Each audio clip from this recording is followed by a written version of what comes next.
Bom dia a todos. Para mim é um momento muito feliz estar aqui, né, nutricionista da Kodai, hoje no nosso dia.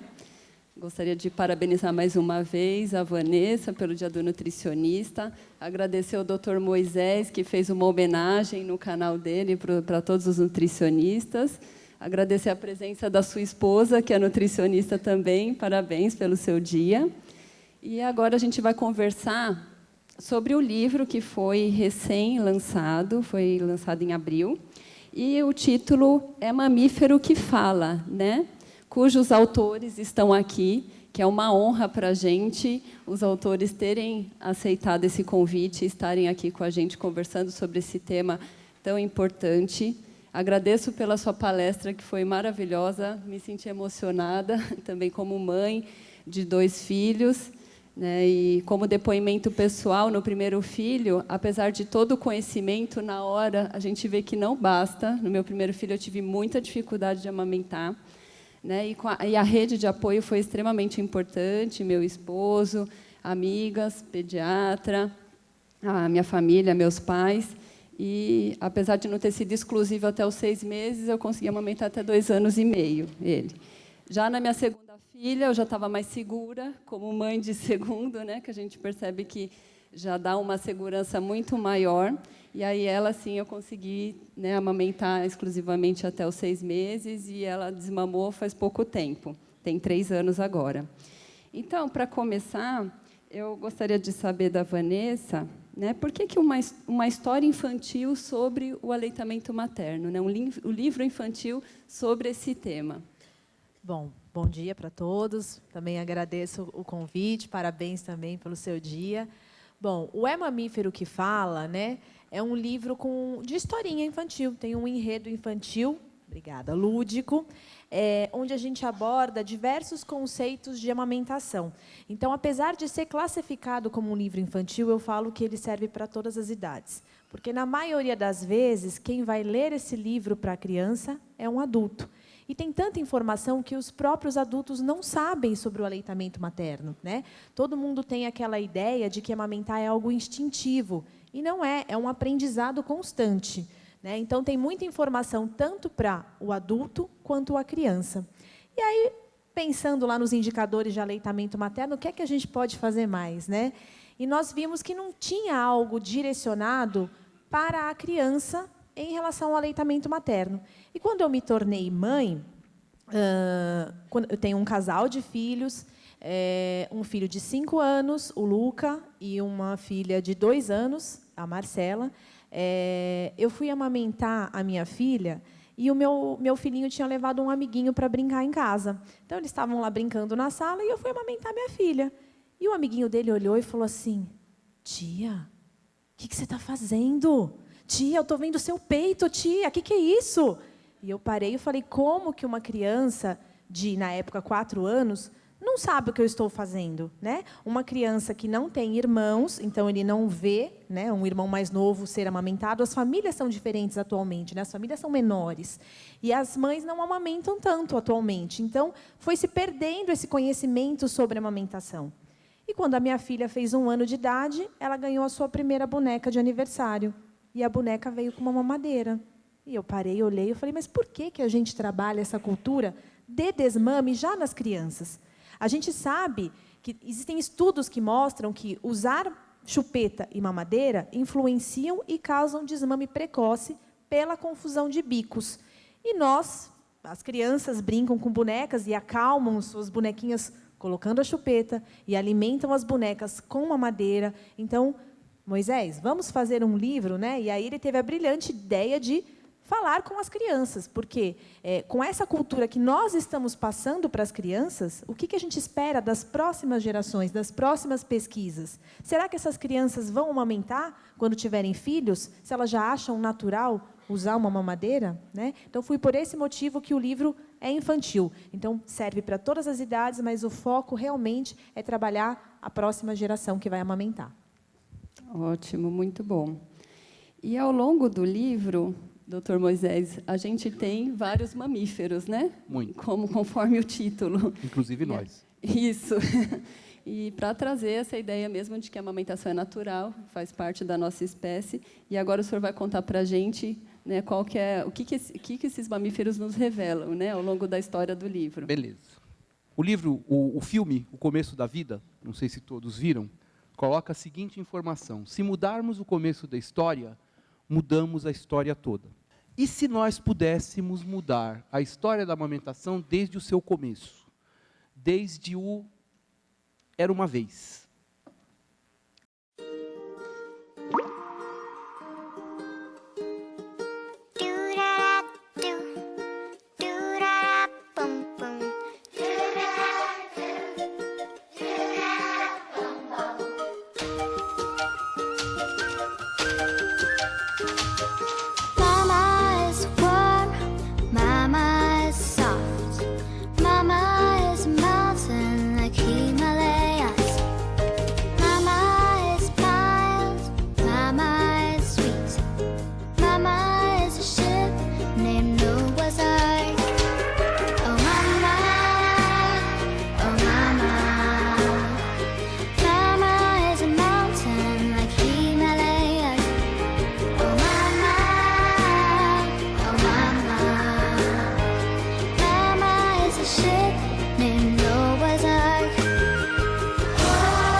Na China, quando na China estava um grande aumento de uso de fórmulas infantis. Eu apresentei esse filme numa palestra que eu fui fazer em Fortaleza, junto com mães, numa roda de conversa, e uma criança de 1 ano e meio, quase 2 anos, na minha frente, foram as mães juntos, né? As crianças juntos, aí ela olhava, quando começou a tocar música, ela parou e ficou olhando. Terminou o filme, ela falou aquela palavra mágica 4 vezes, ela falou, de novo. E o filme ficava rodando, e eu falando aqui, o filme de novo, rodava. Esse filme, ele foi editado agora, eu tirei um pedaço. Mama. Se você tirar esse pedaço do filme, aquele outro filme fica um filme infantil perfeito, que as crianças começam a associar que são os mamíferos que mamam nas mães.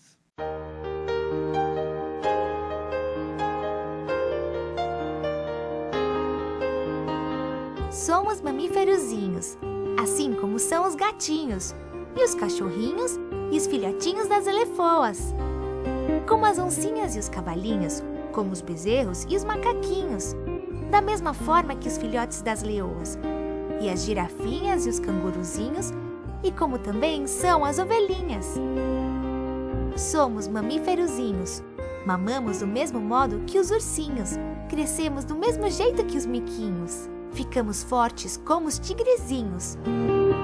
Porque, como esses bichinhos, desde pequenininhos, mamamos o leite de peito que a mamãe nos dá.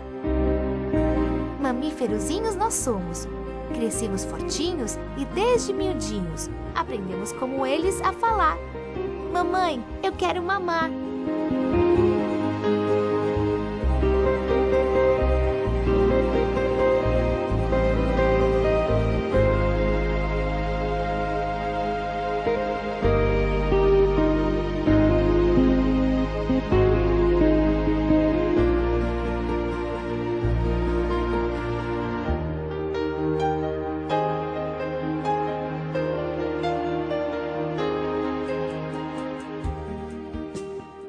Esse é do projeto PAMI também. Esse texto foi escrito por um pediatra do Rio de Janeiro, que escreve muitos textos a respeito de prematuro.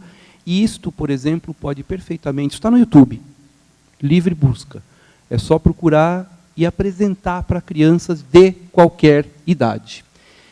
Até porque nós somos mamíferos. E a gente esquece disso muitas vezes. E as crianças, quando nós fomos publicar o livro, foi perguntado para a gente, que faixa etária que deve ser colocado? E, pelas características de faixa etária, a gente colocou de 6 a 10 anos. Porque já está aprendendo, os mamíferos, enfim. E aí, colocamos os mamíferos e utilizamos todos os conceitos de amamentação, de aleitamento materno, de contato pele a pele.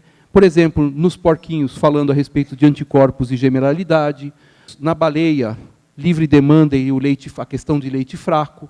O canguru, falando a respeito de esterogestação, lactogestação e tândem. Lactogestação é amamentar enquanto estiver grávida, e o tândem é amamentar o bebê que nasceu e o mais velho ao mesmo tempo. A respeito da inteligência, se fala do índice de QI que aumenta em quem amamenta por mais tempo, em quem mama por mais tempo. Falando a respeito da rede de apoio também, então as imagens, a Helena Cortez, que não está aqui, foi a ilustradora do livro. Para nossa surpresa, a gente começou a receber, eu e a Vanessa, e a editora, as seguintes imagens, né?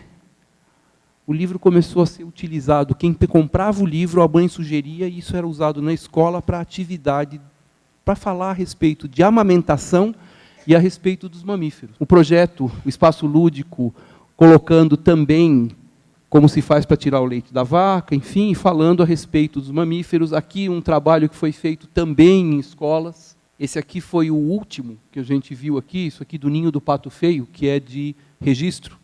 O objetivo dessa leitura foi enfatizar a eles a enorme importância da amamentação, livre demanda até o 6º mês, complementada até 2 anos ou mais. O tema desse ano tem intuito de fortalecer as redes de apoio. A escola tem um papel importantíssimo dentro dessa rede, e por esse motivo decidimos trabalhar com as nossas crianças.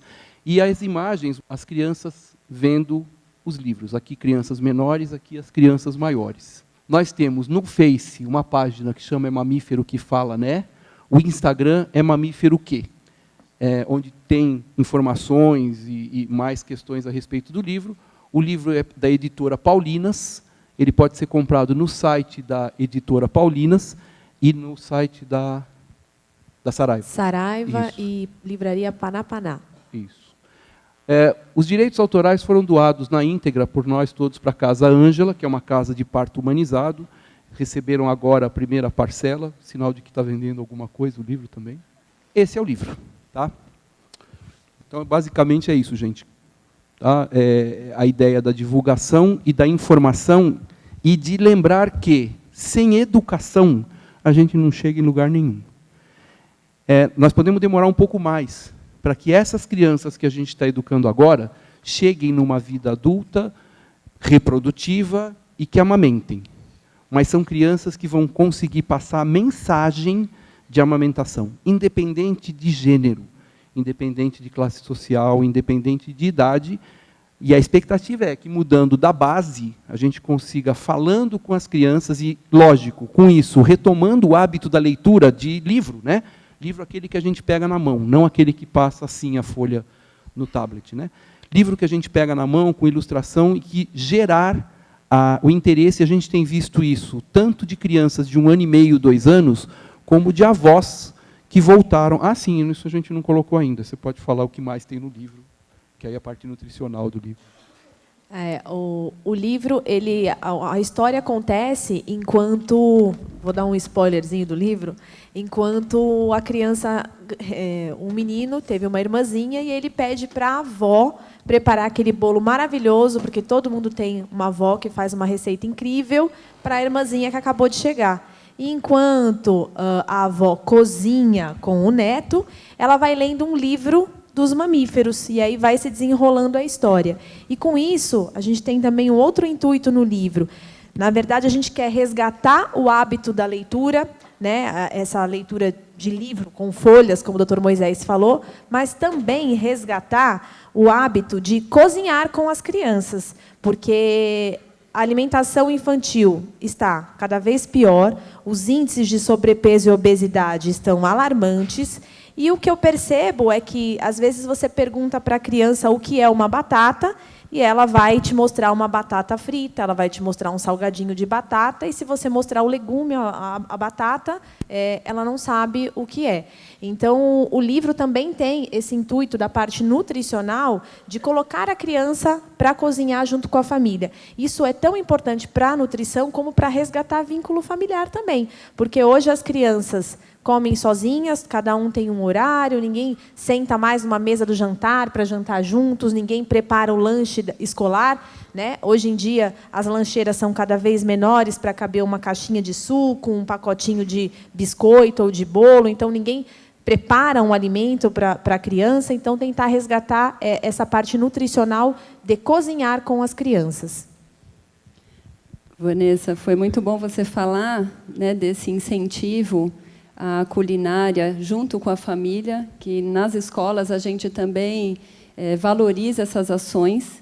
Então, os educadores que fazem as oficinas culinárias com as crianças, né, nos seus trabalhos pedagógicos, já começam a incentivar e aproximam a criança das receitas, da comida de verdade, que é a proposta do Guia Alimentar, que a gente também trabalha, é a nossa ferramenta de trabalho nas escolas, nas atividades de educação alimentar e nutricional. E também para trazer uma influência positiva da avó, né? Porque muitas vezes a gente vem com esse estigma de que a avó traz esses mitos relacionados à amamentação, e aí a avó, no caso do livro, ela é uma grande parceira aí na rede de apoio. Porque nenhuma avó faz por mal, né?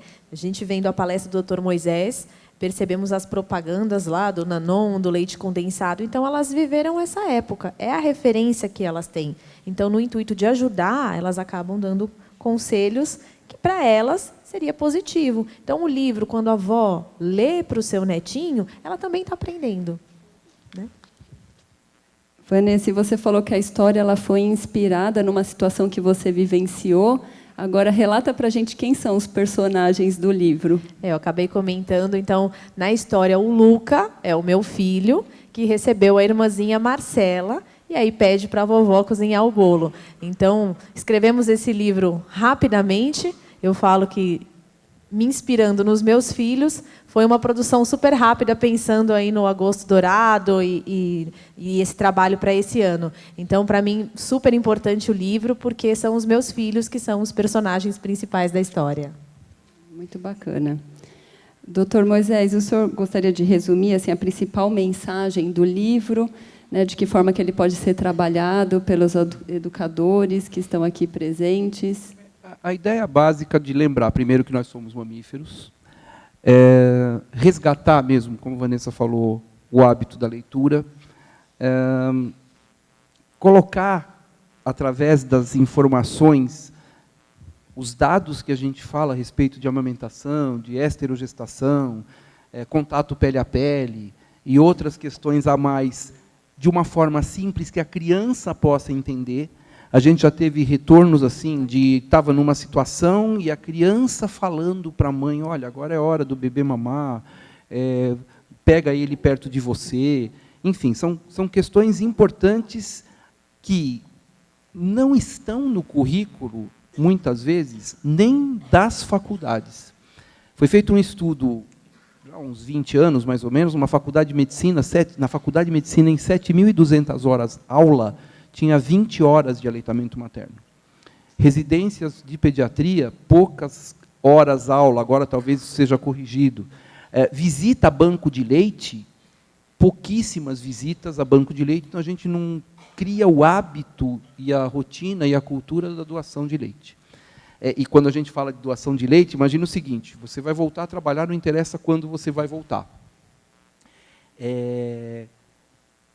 Quando você se prepara, desde a gestação, alguém já explica para você a respeito de como é que doa leite, na maternidade tem o estímulo, o pediatra já te orienta, depois que estabeleceu a sua amamentação, você chama o banco de leite, grande parte deles vem até a tua casa, fazem o exame, te orientam como colhe, trazem o potinho para colher e combinam com você para vir buscar em casa o leite para levar para os prematuros. Tão precioso que é esse líquido para a vida dos prematuros. Quando chega por volta dos 4 meses, 6 meses, 3 meses, não interessa quando, essa mulher volta ao trabalho, ela já sabe que ela tem o leite para ela e para mais outras crianças. E ela só, ao invés de congelar e mandar para o banco de leite, ela guarda e reserva para o seu filho.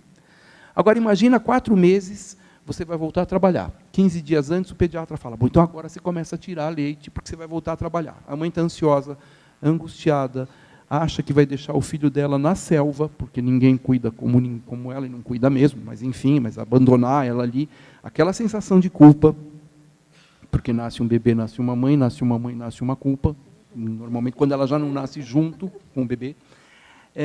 E aí, ela tenta tirar. E ela não sabe, por exemplo, numa questão da técnica da extração de leite, ela tem que pegar a mão, o dedo, apertar nas bordas da areola, pegar aqui, empurrar contra o tórax e apertar. O que ela faz? Ela tenta puxar.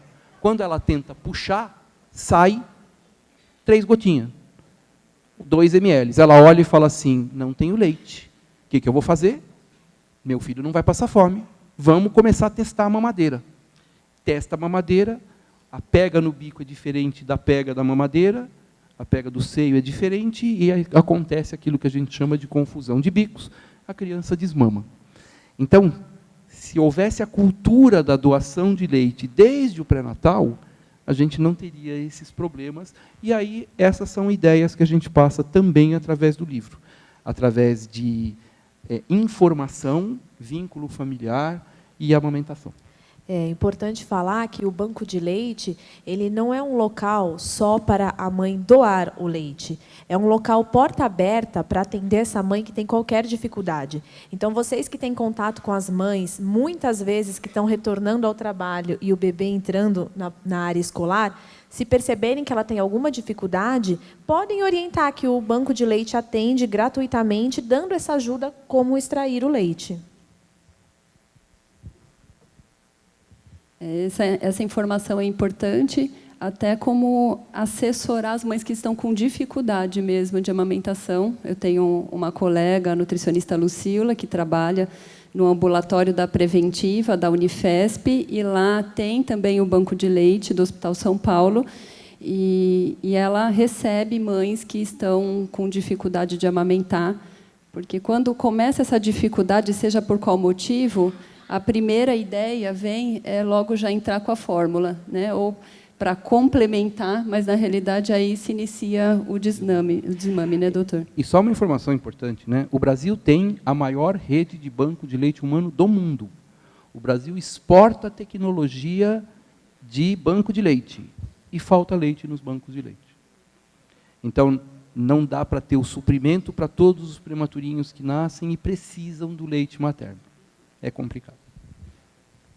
Então, a gente tem, na nossa rede, um avanço, né, de alguns anos para cá. Como a cozinheira aqui perguntou, fez o comentário, nós recebemos o leite materno congelado das mães que não têm a possibilidade de irem até a unidade amamentar. Então, elas têm essa opção, recebem uma orientação por escrito de como fazer esse procedimento. E nós fazemos formações todos os anos também com as equipes, tanto dos educadores quanto das cozinheiras escolares, para fazer o manuseio desse leite materno congelado. Temos, inclusive, um vídeo institucional que explica o passo a passo de como se faz todas as etapas, desde o recebimento, o armazenamento desse leite, como o doutor falou, que a validade são 15 dias congelados, e depois, na hora do descongelamento, para ofertar para a criança. E uma outra questão também importante, naquelas crianças que estão recebendo o leite materno que foi entregue pela mãe congelado, nós orientamos a utilizar outro utensílio, como a Vanessa falou, pela confusão dos bicos. Então, as unidades têm a opção de oferecer no copinho de vidro ou no copo de transição, na colher dosadora. Então, não é recomendado oferecer na mamadeira, justamente pela confusão dos bicos e incentivar o desmame. Eu gostaria de saber, das unidades que estão aqui, quais unidades que têm mães que amamentam, ou que já amamentaram no começo do ano? Que bom. E quais unidades que as mães levaram o leite materno congelado? A gente percebe realmente um expressivo aumento, né, dessa procura. e é uma grande satisfação a gente ter essa possibilidade para as mães. Recentemente, eu conversei com uma enfermeira que ela trabalha na Unifesp de Santos, e ela referiu para mim que lá as mães não têm essa possibilidade de levar o leite materno congelado, que as escolas, né, os SEIs de lá, não aceitam o leite materno congelado. E relatos da internet e da rede social, a gente também tem, né, de mães que não têm essa possibilidade, e é uma causa que a gente divulgando, quanto mais pessoas souberem dessa informação e puderem multiplicar, é melhor, que a gente consegue aumentar ainda mais esse atendimento. Agora, puxando o gancho que o senhor abordou na palestra, de que as crianças amamentadas elas têm um melhor desempenho nos testes de conhecimento, um QI maior. Eu li estudos também na própria página da Sociedade Brasileira de Pediatria, que disponibilizou agora, no mês de agosto, vários materiais científicos, né, que embasam as vantagens do aleitamento materno e relacionado ao desempenho escolar. Como que a gente pode, então, como a escola, né, diante dessa vantagem que a gente tem, a super importância do papel do leite materno, como a escola pode contribuir, então, na promoção do aleitamento materno? Bom, a primeira coisa é a gente voltar aqui ano que vem com 800 creches amigas da amamentação. Meta 2020, atenção. 800, isso, tá. Foi de 90 para 280, né? De 280 para 800 é logo ali, né? Então, que isso parta mesmo de informação, de divulgação. Que as escolas falem a respeito de aleitamento materno quando for falar de mamíferos, né? Que se associe na educação. Não adianta, né? Sem educação, a gente não vai mesmo chegar em lugar nenhum. Educação é a base da saúde, da cultura, da economia. De um país sem cultura, sem educação de base, a gente não consegue. E isso vindo através da criança, vem de uma forma muito mais pura, muito mais sem censura, muito mais divulgada, né? Porque a criança chega em casa e vai contar para os seus pais o que aconteceu. Hoje, eu tenho presença, por exemplo, de muito pai vindo na consulta. E os pais diminuíram muito o seu happy hour, né? Então, os pais saem do trabalho e já querem, muitos deles, voltar para casa para ficar com seus filhos, para estar com a família, para estar com a esposa, enfim. Isso é super importante. Então, acredito assim, em termos de educação, divulgação da informação.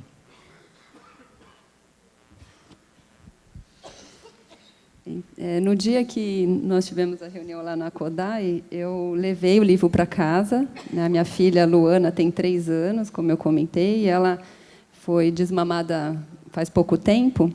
Então, eu levei a história, contei para ela. Depois que ela parou de mamar no peito, a rotina de dormir é contar a história. E ela adorou a história, ela ficou encantada com a história. Tenho certeza que muitos aqui estão curiosos, né, para poder ler o livro. É uma linguagem simples, que traz informações bastante importantes, mas que carrega um afeto muito, que vocês conseguiram transmitir, assim, um afeto muito bom, né, uma leitura muito gostosa. A gente chora quando lê o livro. Eu fiquei emocionada também quando eu li. É muito bonito, realmente, e a ilustradora também tem um papel incrível, porque ela realmente conseguiu, através das imagens, demonstrar tudo isso. E eu acredito que é por isso que nós miramos em uma faixa etária, e isso se ampliou, né, porque nós vemos as crianças menores de 1, 2, 3, 4 anos muito interessadas no livro. Então, ampliou totalmente a faixa etária. E ela ficou impressionada com a história, que de madrugada, às vezes, ela ainda acorda e vai para a minha cama, né? Acordou 5 horas da manhã, aí ela acordou, deitou na cama, e aí falou: mamãe, eu adorei a história da menina que mama no PP. De madrugada. De madrugada, ela lembrou da história e falou que gostou da história. Então, realmente, dá para ser trabalhado várias faixas etárias. Gostaria de parabenizar vocês, né, pelo livro. E agora eu vou abrir para a plateia, se tiver alguma pergunta relacionada ao livro, ou que ficou alguma dúvida ainda da palestra do Dr. Moisés. Alguém gostaria de fazer alguma pergunta?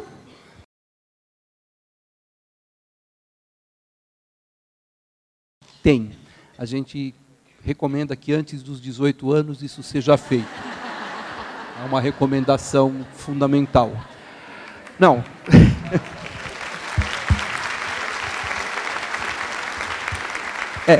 Basicamente é assim, quem define o desmame é a mãe e o bebê. Muitas vezes acontece o desmame pelo bebê e a mãe olha e vem na consulta e fala assim, eu não estava preparada para isso. Como assim ele resolveu desmamar? Isso acontece, sim, mas é assim. Veja, a recomendação da Organização Mundial de Saúde é até 2 anos ou mais. Então, se é até 2 anos ou mais, o que a gente considera amamentação prolongada? 2 anos ou mais. Vai por cada situação. E é importante lembrar sempre o seguinte, o leite materno é um alimento vivo. Ele muda do começo para o final da mamada, do começo para o final do dia, e, de acordo com o tempo, oferecendo para a criança aquilo que ela precisa naquele momento. Então, é lógico que um leite materno para uma criança de 3 anos não tem a mesma função que tem para um bebê de 3 meses. O leite materno é o alimento exclusivo até o 6º mês, continua sendo o alimento principal dos 6 meses a 1 ano e passa a ser alimento complementar depois de 1 ano. E é importante que se introduza a alimentação a partir dos 6 meses, uma alimentação saudável, já não se recomenda mais bater do liquidificador, passar em peneira, usar mixer, não se usa sal, não se usa açúcar até 2 anos, o suco só depois de 1 ano, enfim. Seguindo recomendações adequadas, porque não adianta nada, vamos desmamar, legal, e a festa de desmame é num fast food. Ou então esperar, tá vendo? Eu mamei até 4 anos e hoje eu estou pesando 130 quilos. Sim, porque comeu, né? Não dá para você proteger a vida se você não muda, se você não mantém o teu hábito saudável. E lembrando que, quando nós escrevemos o livro, eu acho que o que foi mais demorado foi fazer uma pesquisa sobre cada mamífero, porque eu, por exemplo, nem lembrava que o morcego era mamífero. Enfim, mas nós fizemos uma pesquisa e nós descobrimos que os macacos, que são os mamíferos mais próximos do ser humano, eles mamam até trocar a dentição permanente. Ou seja, para o ser humano, isso equivaleria a aproximadamente 6, 7 anos. Então, se a gente parar para pensar em espécie, nós deveríamos mamar até por aí também, né? Então, deveria ser o ideal.